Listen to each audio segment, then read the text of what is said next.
Sebuah fenomena menarik kembali terjadi pada salah satu emiten batu bara paling legendaris di tanah air. Ketika perbaikan struktur modal terjadi pasca masuknya konglomerasi besar, harga sahamnya di pasar justru melesat mendahului nilai real bisnisnya. PT Bumi Resources Tbk atau Bumi merupakan salah satu produsen batu bara termal terbesar di Indonesia. Perusahaan ini menghasilkan pendapatan terutama dari kegiatan penambangan, pemrosesan, dan penjualan batu bara untuk pasar domestik maupun ekspor melalui dua anak usahanya, yaitu Kaltim Prima Coal dan Arutmin Indonesia.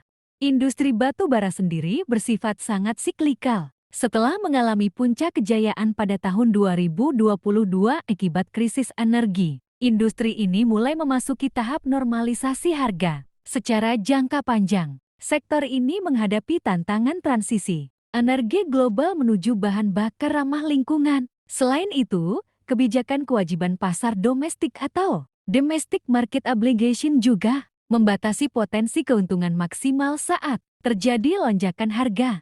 Jika dicermati secara mendalam, kinerja keuangan Bumi menunjukkan proses stabilisasi setelah melewati masa lalu yang tertekan utang. Pada tahun 2025, perusahaan membukukan pendapatan sebesar Rp23,91 triliun, sedikit naik dari Rp22,7 triliun pada tahun sebelumnya. Laba bersih juga tercatat tumbuh 20,1% menjadi Rp1,36 triliun atau setara $81,01 juta dolar Amerika Serikat. Namun, akibat jumlah saham beredar yang membengkak ekstrem hingga 371,3 miliar lembar, laba bersih per saham atau IPS berada di level mikro, yakni Rp3,66 per saham. Tingkat pengembalian ekuitas atau ROE perusahaan juga sangat rendah, yaitu hanya 2,81%, dengan margin laba bersih yang tergolong tipis di level 5,7%.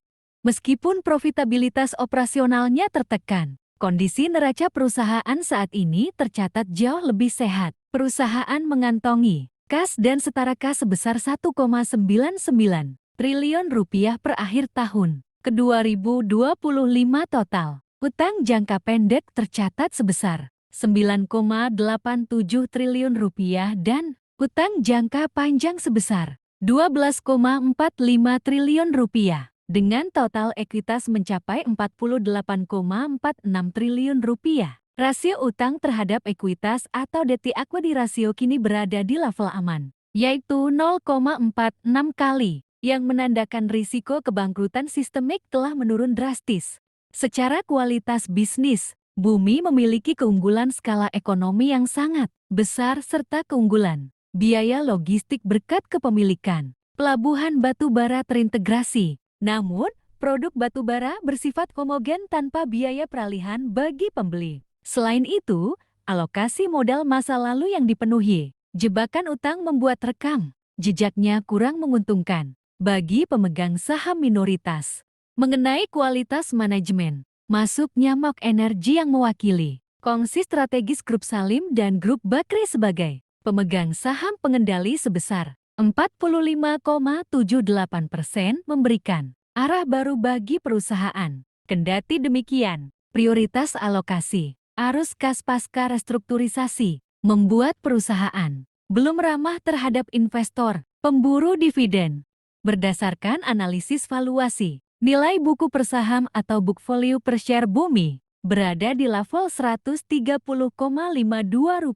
Dengan menggunakan metode arus kas terdiskon atau DCF secara konservatif, nilai wajar atau fair value Bumi berada pada level Rp140, sedangkan nilai intrinsik murninya berada di level Rp115 per saham. Jika dibandingkan dengan harga penutupan pasar sebesar Rp181 pada 14 Agustus tahun 2026, saham ini diperdagangkan pada rasio harga terhadap laba atau per sebesar 31,72 kali dan rasio harga terhadap nilai buku atau PBV sebesar 1,39 kali. Angka valuasi tersebut tergolong sangat mahal dibandingkan dengan rata-rata kompetitor di industri sejenis yang memiliki PERDI kisaran 6 hingga 8 kali. Ditambah lagi, keputusannya untuk tidak membagikan dividen dari laba tahun buku 2025 membuat tingkat imbal hasil dividen berada di level 0%. Dengan harga pasar saat ini yang berada di atas nilai wajarnya, maka margin keselamatan atau margin of safety berada pada posisi negatif 29%, yang artinya harga saham tergolong overvalued.